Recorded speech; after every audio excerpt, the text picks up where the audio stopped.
Hello दोस्तों, मैं इस वीडियो में बताने जा रहा हूँ ओल्ड रिजिम और न्यू रिजिम में इनकम टैक्स के बारे में।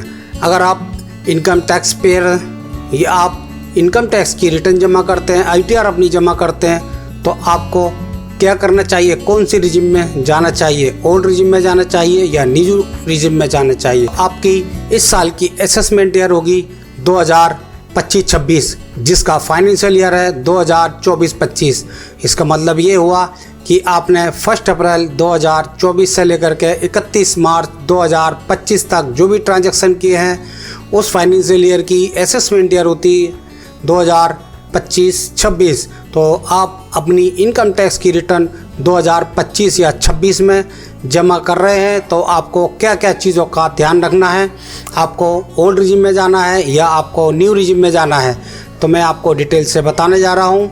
मैं फरजंद अली और आप देख रहे हैं मेरा चैनल ट्रू वायरल स्टोरी।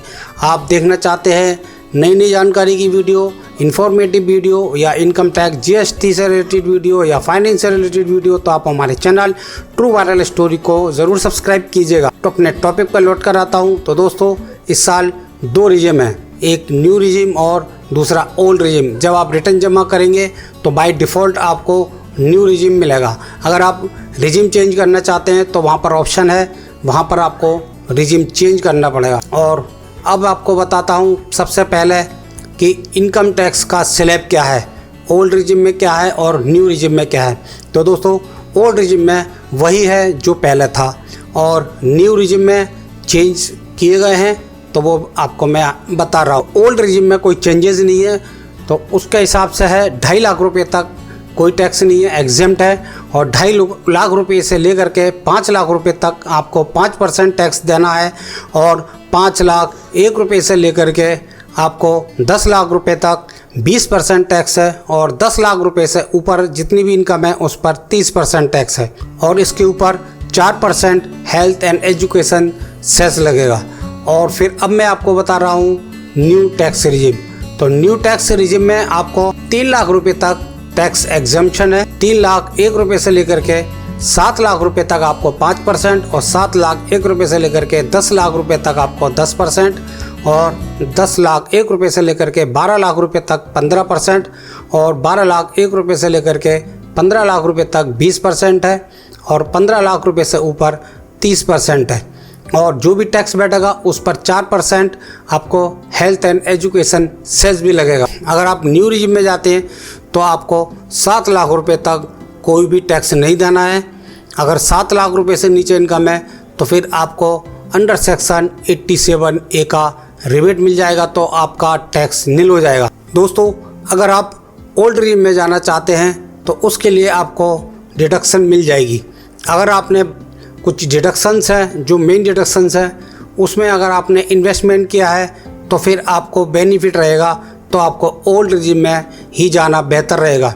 तो ओल्ड रिजिम में जाने के लिए आपको देखना है आपने कोई हाउसिंग लोन लिया है और हाउसिंग लोन पर आपने इंटरेस्ट पेड किए हैं, तो आपको under section 24 sub section B में 2 लाख रुपये तक का इंटरेस्ट का अमाउंट की डिडक्शन मिल जाएगा। और साथ साथ EMI पेमेंट करते हैं वो 80C में आपको जुड़ जाएगा। और इसके साथ साथ अगर आपको HRA मिलता है, और HRA का अगर आप डिडक्शन लेना चाहते हैं तो भी आपको ओल्ड रिजिम में जाना बेहतर रहेगा। और इसके साथ साथ आप क्या क्या ले सकते हैं, इसके साथ साथ LTC का भी आप डिडक्शन ले सकते हैं। और 80C में जो डिडक्शन है वो 1.5 लाख रुपये तक का है टोटल। बच्चों की फ़ीस वगैरह का भी है, और लाइफ इंश्योरेंस का कोई आपने प्रीमियम जमा किया है वो भी अमाउंट है, तो टोटल मिला करके 1.5 लाख रुपये तक का इसमें डिडक्शन है। और इसके बाद फिर 80CC-D में आपको पेंशन में अगर कोई पेमेंट किया है आपने तो उसका 50,000 रुपये तक का डिडक्शन है। और फिर 80D में आपको 50,000 रुपये तक का डिडक्शन है अगर आपके यहाँ पर कोई सीनियर सिटीजन है या पेरेंट हैं।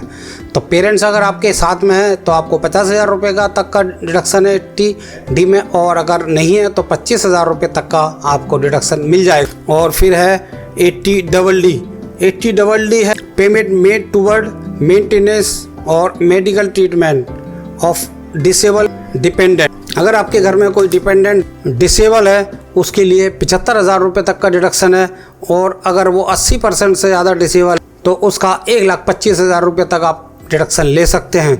और इसके साथ साथ अंडर सेक्शन 80E में है, 80E में डिडक्शन मिलेगा आपको अगर आपने हायर एजुकेशन के लिए कोई लोन लिया हुआ है तो उसका जो इंटरेस्ट वगैरह है उसका सारा का सारा अमाउंट आपको डिडक्शन में मिल जाएगा। और फिर आप ले सकते हैं 80G का डिडक्शन। 80G जो आप डोनेशन वगैरह देते हैं उसका अमाउंट का आप डिडक्शन यहाँ ले सकते हैं।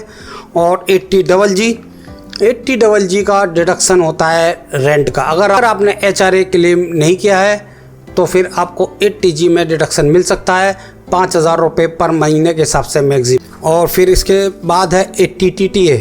अगर आप सीनियर सिटीजन नहीं है तो आपको 10,000 रुपये तक का 80TTA में डिडक्शन मिलेगा। अगर आपकी इनकम इंटरेस्ट से, सेविंग बैंक अकाउंट से अगर इंटरेस्ट है तो आपको 10,000 रुपये तक का डिडक्शन इसमें मिल जाता है। और अगर आप सीनियर सिटीजन है तो फिर आपको 50,000 रुपये तक का अंडर सेक्शन 80TTB में 50,000 रुपये का डिडक्शन मिलेगा अगर आप सीनियर सिटीजन। तो ये मैंने आपको मेन डिडक्शन बता दिए। अगर आपने इन सभी जगह या इसमें से कुछ जगहों पर इन्वेस्टमेंट किया है तो फिर आपको ओल्ड रिजिम में जाना ही बेहतर रहेगा, आप न्यू रिजिम में ना जाएं।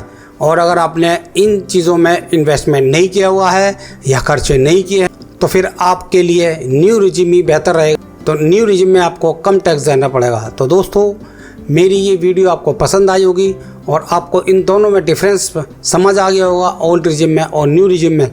तो आप इनमें से चुन सकते हैं कि आपको किस रिजिम में बेहतर रहेगा। इसके साथ साथ एक चीज़ और है, आप अगर अपना जानना चाहते हैं कि आपका टैक्स कितना लगेगा तो आप ऑनलाइन वेबसाइट पर टैक्स कैलकुलेटर होते हैं, वहाँ पर आपको अपनी डिटेल देनी है तो आप वहाँ पर आपको पता चल जाएगा कि आप ओल्ड रिजिम में सही रहेगा या न्यू रिजिम में आपको जाना सही रहेगा।